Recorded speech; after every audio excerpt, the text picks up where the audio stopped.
People வந்து மக்கள் வந்து ஒரு டீ கடை வச்சுருக்காங்க. அந்த டீ கடையை டெவலப் பண்ணுறதுக்காண்டி 8 வருஷம் 10 வருஷம் உழைக்கிறாங்க.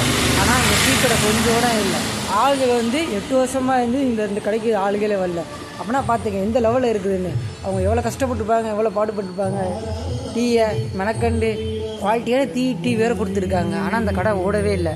ஆனால் எவ்வளோ மக்கள் யாரும் வந்து இது இல்லை. அவங்க அப்படியும் அவங்களுடைய திறமையை வந்து வெளிக்காட்டே ஆகணும் அப்படின்னு சொல்லி அவங்க பாடுக்கிட்டு இருக்காங்க. அதனால அந்த டீ கடையை வச்சு இன்னும் 8 வருஷமாக இருந்தாலும் எப்பயாச்சும் ஒரு நாள் பிக்கப் ஆகும் அப்படின்னு சொல்லி இந்த நம்பிக்கையில் ஓடிருக்காங்க. ஆனால் இங்கே ஒரு கஸ்டமரோட வரல. அப்படி அந்த லெவலில் இருக்குது.